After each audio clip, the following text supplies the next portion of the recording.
Now let's look a little bit closer at the layers area of the timeline. We spoke earlier on in this course about the way layers work in Flash, so if you need a refresher, go back and have a look at the section on Flash movie architecture. I have a few layers bouncing around here, so let's see what we can do with them. First off, you can select the entire contents of a layer by simply clicking on it. Down here on the stage, I have two objects on this layer, and now they're both selected. Multiple select layers by holding down either the Shift or Control keys while you click. And of course, instead of Control, that's the Command key for the Mac people. Okay, we can change a layer name just by double-clicking on the name. That's not too hard, so let's drag some layers around. Click and drag, and we change the stacking order.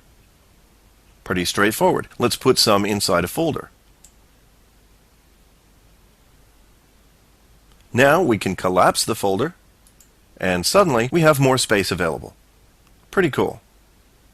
You can also do this from the context menu. You'll see some expansion and collapsing options here. On the right here, you'll see 3 columns of buttons. To see what they do, have a look up at the top. The first column is for showing or hiding layers. Click the top button and the change is applied to all the layers simultaneously. Moving along, we can also lock or unlock layers, and this stops us from inadvertently making changes to a particular layer. It's also great when you have objects stacked up and you want to select something underneath something else. And finally, we have Show as Outlines. If you want to see objects hiding under other objects, this is useful.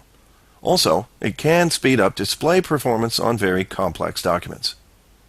Okay, in the same way that these buttons at the top affect all the layers in the current document, clicking the corresponding ones on layer folders affects everything inside that folder. So, clicking here will turn off everything in the structure folder.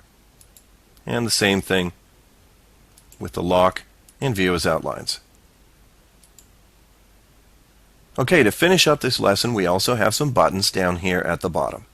We can create a new layer, add a motion guide to an existing layer, or create a new layer folder. And finally, you can send layers away by hitting the trash can. All currently selected layers are destroyed. And that's it for an overview of the layers area of the timeline.